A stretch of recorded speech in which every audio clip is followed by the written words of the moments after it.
What do you do when you start to miss somebody who is dead? Miss them. I watched my father die. I was there for his last moments and it's a memory forever ingrained in me, those last moments. But when I think of that time, which normally saddens me, I immediately think about all the good times we had.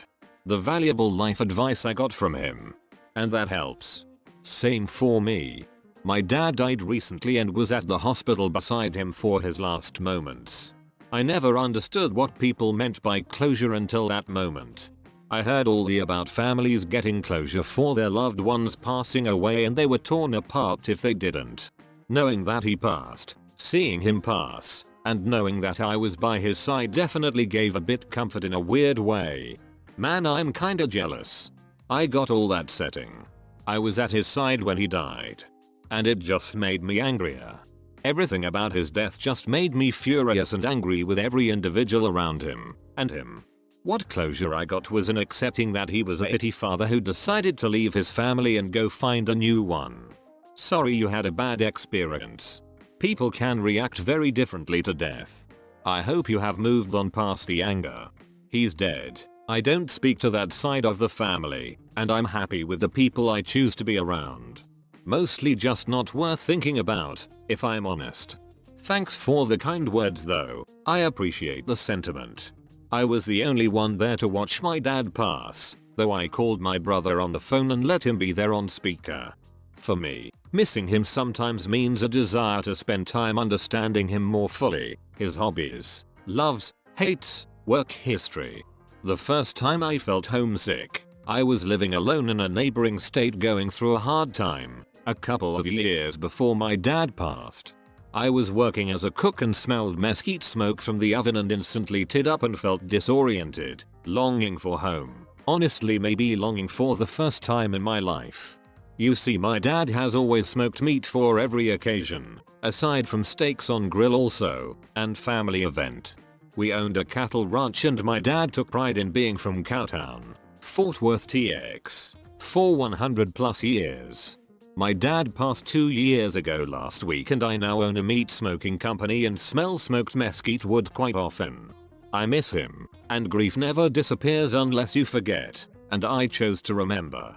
I have all of his and his mother's, mama died in 2015 or so, documents and historic information. I should explore who they were more in depth, but really haven't the backbone to open those boxes just yet. I try to think of something else. I lost my twin sister 6 years ago to suicide. I never thought of life without her. We came into the world together, I never thought we wouldn't leave together. It is unbearable. My heart goes out to you. I could only imagine how it is for twins with having a stronger connection and bond. I know it's hard, and I wish I could say it gets easier. I wish you the best, and if you ever need to talk, I'm here. For whatever it's worth. My twin is alive. But might as well be dead from drug addiction. I can't even describe the feeling. I am addicted. My family thinks the same as you and it feels horrible. I'm just so sorry. I hope that you pull through. Because you're worth it. Because your family loves you. But most of all, I hope you know that you're worth it. You can do it. You can pull through. It will be tough and probably the hardest thing you ever do. But I know you can do it. Just know you're loved. I wish you the best. Cry. Simple and pure. It can help so much.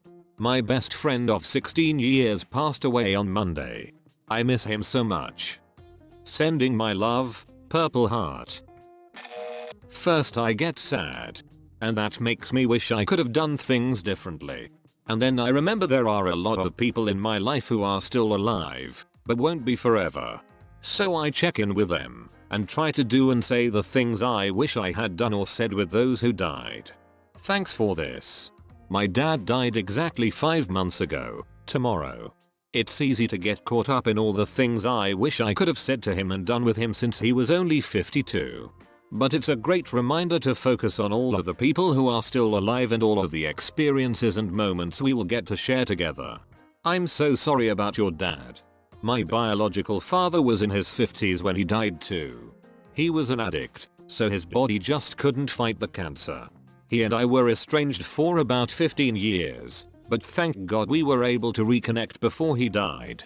He and I had never exchanged phone numbers before, but when he was in the hospital for the last time, we called and texted as much as he could. I have a VM of him telling me he loved me. He died 20 minutes after we left the room. I don't think he wanted to let go while we were there. We never know what could happen. We could die at any time. We have to cherish our loved ones, and like you said, we need to focus on making fond memories. That's what keeps us going. It was my dad's first anniversary last month and he was only 54. I hope you are doing okay. The first things are always tough: Christmas, his day, your day, etc.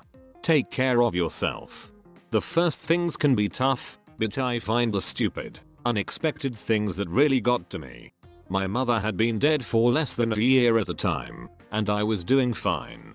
I walked into a grocery store, saw a display of Mary Sue pecan Easter eggs, and I burst into tears. I'm not a person that cries often or easily. I used to usually pick up that treat for her each Easter and it gutted me. My dad died a year ago on the 22nd of June. He had just turned 49 on the 6th.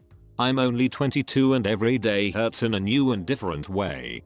I kept saying to my therapist that this emotion I'm feeling is something I've literally never felt before, and I feel so unprepared. The best thing to do is to let it happen to you, let it wash over you and let it hurt. If you don't experience and live through the pain, it will never go away. If they died recently and they still have their phone number set up, call it. Listen to their voicemail. I did this a lot after my best friend died when I was 17. There was something so comforting about picking up the phone to call her and hearing her bubbly voice saying, "Hi, it's me." Leave me a message and knowing she was smiling the entire time she was recording it. Talk about them.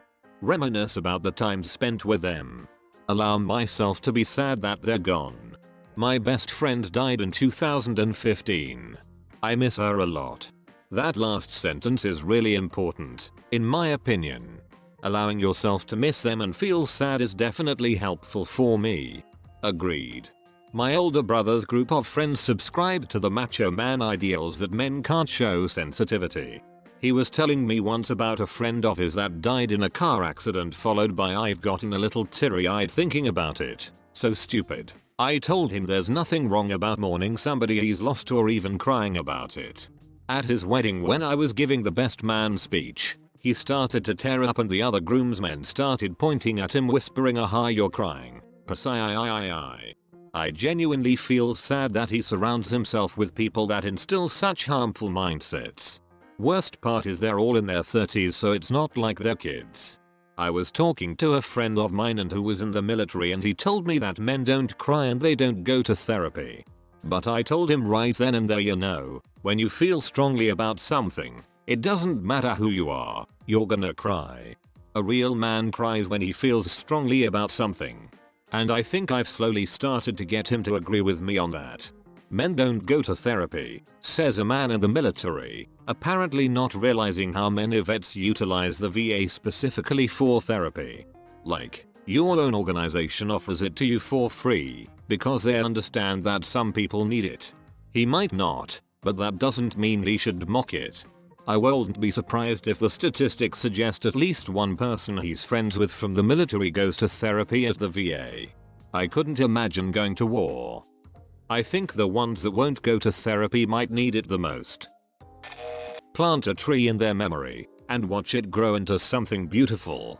This is a really great idea. I lost my best friend about 8 months ago. He was only 20, but he had gotten married like 6 months prior. His wife is obviously devastated, but we've been good support for each other. Anyways, they planted an avocado pit together before he died, just to see what would happen. It's gotten pretty big and is still growing. I'm really hoping it will be a big beautiful fruit bearing tree one day. It really sorta feels like a living part of him he left behind. I miss him every day, but it's things like this that make me feel like he's still around.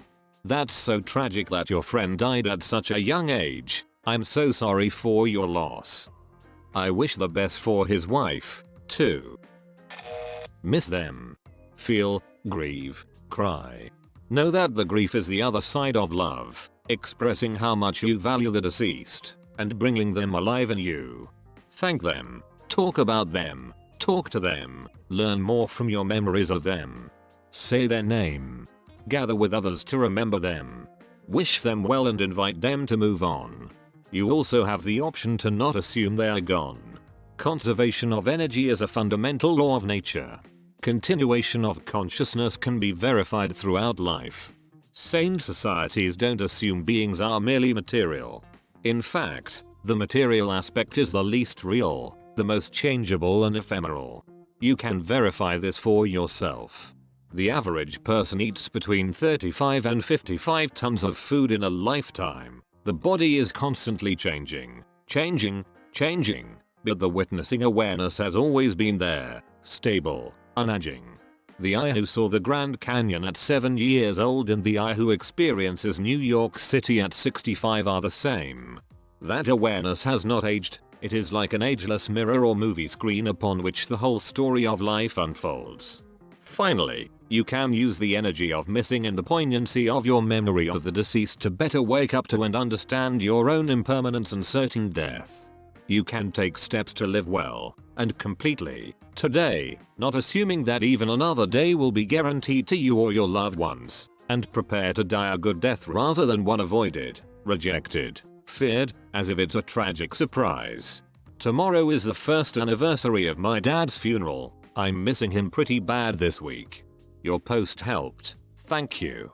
Next month will be 2 years of my mom's passing. I cherish the memories I have and I hope you do as well. You can get through this. Thank you. I never realized it would be this difficult.